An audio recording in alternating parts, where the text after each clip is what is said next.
Covid vaccination और allopathy के खिलाफ नेगेटिव प्रचार, विज्ञापनों में मधुमेह और अस्थमा को पूरी तरह से ठीक करने का दावा सहित पतंजलि उत्पादों के भ्रामक विज्ञापन के मामले में सुप्रीम कोर्ट के 2 अप्रैल को पेश होने के निर्देश पर बाबा रामदेव आज सुप्रीम कोर्ट पहुंचे हैं।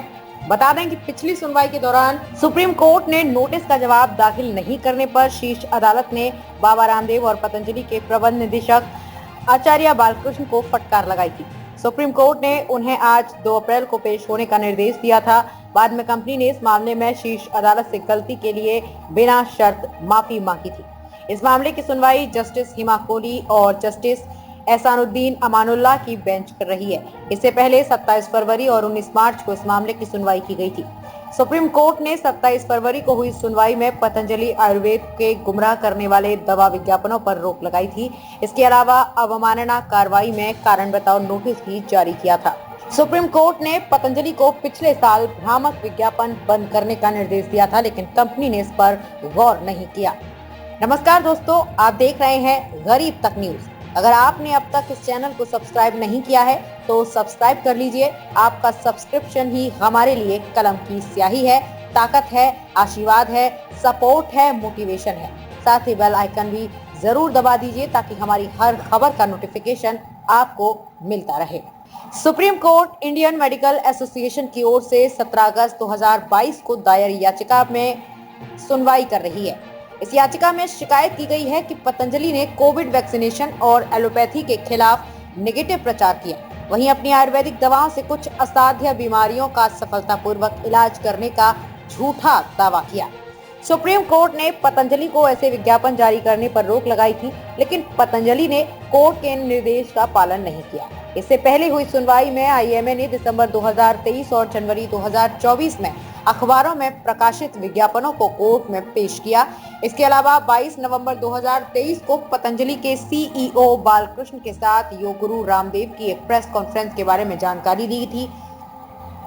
पतंजलि ने इन विज्ञापनों में मधुमेह और अस्थमा को पूरी तरह से ठीक करने का दावा किया था। जस्टिस अमानुल्लाह ने 21 नवंबर 2023 को हुई सुनवाई में कहा था, पतंजलि को सभी भ्रामक दावों वाले विज्ञापनों को तुरंत बंद करना होगा। उन्होंने सख्त लहजे में कहा कि सुप्रीम कोर्ट ऐसे किसी भी उल्लंघन को गंभीरता से लेगा और हर एक प्रोडक्ट के झूठे दावे पर 1 करोड़ रुपए तक का जुर्माना भी लगा सकता है। अदालत ने कहा कि पतंजलि भ्रामक दावे कर देश को धोखा दे रही है। पतंजलि दावा करती रही है कि उसकी कुछ दवाएं कुछ बीमारियों को ठीक कर सकती हैं, जबकि इसका कोई ठोस प्रमाण नहीं है। पतंजलि ने अपने दावे के समर्थन में अब तक कोई ठोस प्रमाण पेश नहीं किया है। कोर्ट ने साफ निर्देश दिया कि Patanjali drugs and magic remedies act में बताई गई बीमारियों के इलाज का दावा करने वाले अपने उत्पादों का प्रचार नहीं कर सकती। कोर्ट ने सरकार से पूछा था कि पतंजलि के विज्ञापनों के खिलाफ ड्रग्स एंड मैजिक रेमेडीज अधिनियम 1954 के तहत क्या कार्रवाई की गई है। तब केंद्र की ओर से एडिशनल सॉलिसिटर जनरल ने कहा था कि इस बारे में डेटा एकत्र किया जा रहा है। जस्टिस कोहली ने पूछा कि बाबा रामदेव के जवाब के बारे में क्या कहना है। वकील ने जवाब दिया कि प्रतिवादी 5 कंपनी है और प्रतिवादी 6 प्रबंध निदेशक है।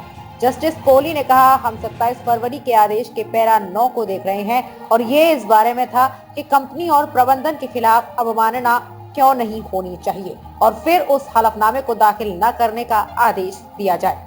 जस्टिस अमानतुल्लाह ने कहा कि आपको पहले हमें दिखाना होगा कि दोनों जवाब कहाँ हैं। इसके बाद बाबा रामदेव के वकील ने आचार्य बालकृष्ण का हलफनामा पढ़ा।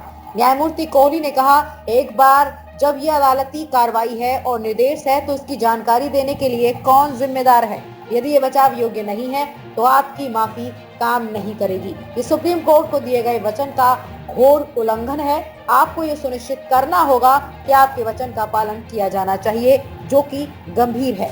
न्यायमूर्ति कोहली ने आगे कहा कि जो बात हमें प्रभावित करती है वो ये है कि आपने उसके बाद क्या किया। आपने अदालत के नोटिस का उल्लंघन किया। हम इसे स्वीकार करने को तैयार नहीं हैं। जस्टिस कोहली ने कहा, आपकी माफी स्वीकार करने का क्या कारण है। आपको मंत्रालय को सूचित करना चाहिए था।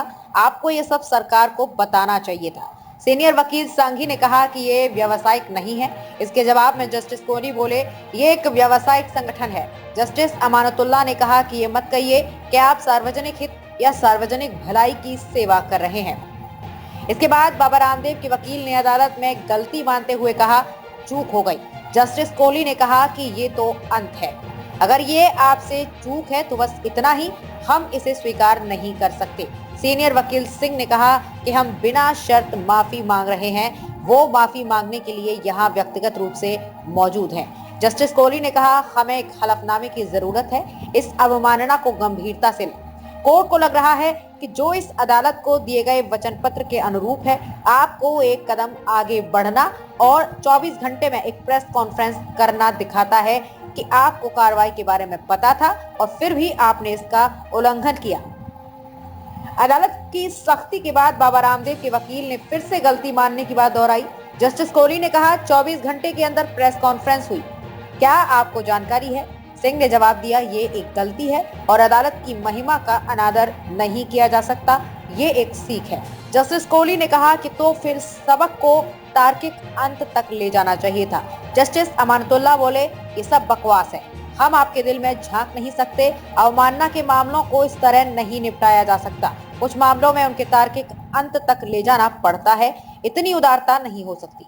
अदालत में सिंह ने कहा कि वो यानी कि बाबा रामदेव व्यक्तिगत रूप से माफी मांगना चाहते हैं और हम बेहतर हलफनामा दायर कर सकते हैं। सुप्रीम कोर्ट ने कहा, हम ये नहीं सुनना चाहते, हम पहले अवमानना का मामला खत्म करेंगे। आपका अदालत में पेश नहीं होना दर्शाता है कि आप इसे गंभीरता से नहीं ले रहे।